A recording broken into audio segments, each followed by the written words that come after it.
Villain ಅಷ್ಟೇ, ಹೊರಗಡೆ ಚಂದ ಮಾತಾಡ್ತಾನೆ. ಅದಕ್ಕೆ ನಾವು ಅಷ್ಟೇ, ಇಲ್ಲಿ ಮಾತ್ರ ಅವನು ನನ್ಗೆ ಇಷ್ಟ ಇಲ್ಲ. ಗಿಲ್ಲಿ ನನಗೆ ತುಂಬ ಇಷ್ಟ. ಹೌದು ವೀಕ್ಷಕರೇ, ಸದ್ಯ ಈಗ ಅಶ್ವಿನಿ ಅವರು ಗಿಲ್ಲಿ ಅವ್ರನ್ನ ಸಿಕ್ಕಾಪಟ್ಟೆ ಇಷ್ಟಪಡ್ತಾರೆ. ಏನು ಟಾಸ್ಕ್ ಅಂತ ಕೊಟ್ಟಿದ್ದಾರಲ್ಲ ಅದಕ್ಕೆ, ಇಲ್ಲ ಅಂದರೆ ಟಾಸ್ಕ್ ಮುಗಿದ್ಮೇಲೆ ಮತ್ತೆ ಹಾವು ಮುಂಗ್ಸಿಗಳ ಥರ ಆಡ್ತಾರ ಗೊತ್ತಿಲ್ಲ. ಬಿಗ್ ಬಾಸ್ ಲೈವಲ್ಲಿ ಅಟ್ ಪ್ರೆಸೆಂಟು ಇದು ನಡೀತಿದೆ. ಈಗ ನೀವು ಕೂಡ ವಿಡಿಯೋದಲ್ಲಿ ಇಲ್ಲಿ ಕೇಳಿಸ್ಕೊಂಡ್ರಿ, ಇಲ್ಲಿ ರಕ್ಷಿತಾ ಅವರು, ಗಿಲ್ಲಿ ಅವರು, ಅಶ್ವಿನಿ ಅವರು 3 ಜನ ಕಿಚನಲ್ಲಿ ಇರ್ತಾರೆ. ಇಲ್ಲಿ ಅಶ್ವಿನಿ ಅವರು ಗಿಲ್ಲಿ ಗಿಲ್ಲಿ ಅಂತ ಕರೀತಾರೆ. ಯಾಕೆ ನಿಮಗೆ ಗಿಲ್ಲಿ ಅಂದರೆ ಅಷ್ಟೊಂದು ಇಷ್ಟನಾ ಅಂತ ಇಲ್ಲಿ ರಕ್ಷಿತಾ ಅವ್ರು ಕೇಳ್ತಾರೆ. ಅದಕ್ಕೆ ಹೌದು, ಗಿಲ್ಲಿ ಅಂದರೆ ನನಗೆ ತುಂಬಾ ಇಷ್ಟ ಅಂತ ಹೇಳ್ತಾರೆ. ಆದರೆ ಬಿಗ್ ಬಾಸ್ ಮನೆಯಲ್ಲಿ ಇಷ್ಟ ಇಲ್ಲ, ಅವನು ವಿಲ್ಲನ್ನೇ. ಹೊರಗಡೆ ನನಗೆ ಅವನು ತುಂಬ ಇಷ್ಟ ಆಗ್ತಾನೆ ಅಂತ ಇಲ್ಲಿ ಹೇಳಿದ್ರು. ಯಾಕಂತಂದರೆ ಬಿಗ್ ಬಾಸ್ ಮನೆಯಲ್ಲಿ ಮುಖ್ಯವಾಗಿ ಆಟ ಅಂತ ಬಂದಾಗ ಯಾರೂ ಕೂಡ ಇಲ್ಲಿ ಆಟನ ಬಿಟ್ಕೊಡೋಕ್ಕೆ ಬಂದಿರಲ್ಲ. ಅಂದರೆ ಅವ್ರು ಗೆಲ್ಲಿ ಅಂತಂದ್ಬಿಟ್ಟು ಗೆಲ್ಸೋಕ್ಕೆ ಯಾರೂ ಬಂದಿರಲ್ಲ. ಒಟ್ಟಿನಲ್ಲಿ ಈ ಒಂದು ಟಾಸ್ಕ್ ಅಂತ ಏನು ಕೊಟ್ಟರೋ, ನಾಮಿನೇಷನ್ ಅಂತೂ ಸಿಕ್ಕಾಪಟ್ಟೆ ಇಲ್ಲಿ ಕಾವೇರಿತ್ತು ಅಂತಲೇ ಹೇಳ್ಬೋದು. ಎಲ್ರಿಗೂ ಕೂಡ ಚೆನ್ನಾಗಿ ಉರಿ ಹತ್ತಿತ್ತು. ಅದರಿಂದ ಒಂದು ಸ್ವಲ್ಪ ಮೆಣಸಿನ್ಕಾಯಿ ಟಾಸ್ಕು ಕೂಡ ಇಲ್ಲಿ ಕೊಟ್ಟರು. ಅಶ್ವಿನಿಯವ್ರಿಗೂ ಕೂಡ ಇಲ್ಲಿ ಗಿಲ್ಲಿಯವರು ಮೆಣಸಿನ್ಕಾಯಿನ ತಂದು ಹಾಕಿದ್ರು, ಅಂದರೆ ಬಿಗ್ ಬಾಸ್ ಮನೆಯ ವಿಲ್ಲನ್ನು ಅಂತಂದ್ಬಿಟ್ಟು. ಆದರೂ ಕೂಡ ಅಶ್ವಿನಿಯವ್ರಿಗೆ ಗಿಲ್ಲಿಯವ್ರನ್ನ ಕಂಡ್ರೆ ಇಷ್ಟ ಅಂತ ಹೇಳಿದ್ರು. ಯಾಕೋ ಇಲ್ಲಿ ಗಿಲ್ಲಿಯವರು ತುಂಬ ಕನ್ಫ್ಯೂಷನಲ್ಲಿ ಇದ್ದಾರೆ. ಕನ್ಫ್ಯೂಸ್ಡ್ ವ್ಯಕ್ತಿ ಅಲ್ವಾ ಅಂತ ರಕ್ಷಿತಾ ಅವರು ಹೇಳ್ತಾರೆ.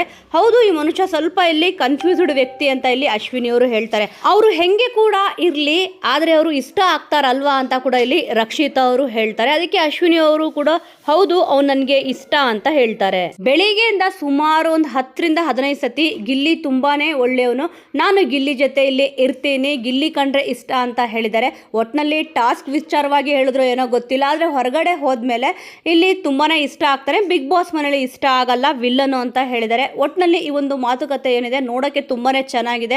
ಅಶ್ವಿನಿ ಅವರು ಮೊದಲನೇ ಪಾರ್ಟ್ ಏನಿತ್ತು 50 ದಿವಸ ಆದಮೇಲೆ ತುಂಬಾನೇ ಚೇಂಜಸ್ ಆಗಿದ್ದಾರೆ. ಆದರೆ ನಾಮಿನೇಷನ್ ವಿಚಾರ ಅಂತ ಬಂದಾಗ ಇಲ್ಲಿ ಸಿಕ್ಕಾಪಟ್ಟೆ ಇಲ್ಲಿ ಏಕವಚನ ಇರ್ಬೋದು, ಮತ್ತು ಇಲ್ಲಿ ಸ್ವಲ್ಪ ಅಸಭ್ಯವಾಗಿ ಮಾತಾಡಿರೋದಿರ್ಬೋದು, ಅದನ್ನೆಲ್ಲ ಬಿಟ್ಟರೆ ಸ್ವಲ್ಪ ತುಂಬ ಚೆನ್ನಾಗಿ ಆಟ ಆಡ್ಕೊಂಡು ಬರ್ತಿದ್ದಾರೆ. ಕೆಲವೊಬ್ಬರಿಗೆ ಇವಾಗ ಅಶ್ವಿನಿಯವರು ಇಷ್ಟ ಕೂಡ ಆಗ್ತಿದ್ದಾರೆ.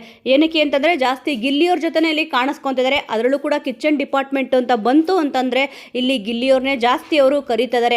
ಏನು ಕೆಲಸ ಮಾಡಿಲ್ಲ ಅಂದರೂ ಕೂಡ ಪರವಾಗಿಲ್ಲ, ನಾನಿಲ್ಲಿ ಕೆಲಸ ಮಾಡ್ತೀನಿ ತಗೋ. ಒಟ್ಟಿನಲ್ಲಿ ಈ ಒಂದು ಕಿಚನ್ದು ಏನು ಕೊಟ್ಟಿದ್ದಾರೋ ಅಡುಗೆ ಮಾಡೋ ಟಾಸ್ಕು ಇಬ್ಬರು ಸೇರಿ ಇಲ್ಲಿ ಮಾಡೋಣ ಅಂತ ಕೂಡ ಇಲ್ಲಿ ಹೇಳಿದ್ರು. ಎಲ್ರಿಗೂ ಅದು ತುಂಬಾ ಇಷ್ಟ ಆಯಿತು. ಸದ್ಯ ಒಂದು ಬಿಗ್ ಬಾಸ್ ಏನೊಂದು ಸೀಕ್ರೆಟ್ ಆದ ಟಾಸ್ಕ್ ಕೊಟ್ಟಿದ್ರು, ಆ ಟಾಸ್ಕ್ನ ಕಂಪ್ಲೀಟ್ ಕೂಡ ಮಾಡಿದ್ದಾರೆ. ನೋಡೋಣ ಈ ವಾರ ಯಾರು ಕ್ಯಾಪ್ಟನ್ ಆಗ್ತಾರೆ ಅಂತಂದ್ಬಿಟ್ಟು. ವೀಕ್ಷಕರೇ, ಈ ಒಂದು ವಿಚಾರದ ಬಗ್ಗೆ ನಿಮ್ಮ ಒಂದು ಅನಿಸಿಕೆ ಅಭಿಪ್ರಾಯನ ಮಿಸ್ ಮಾಡದೆ ಕಮೆಂಟ್ ಮೂಲಕ ತಿಳಿಸಿ.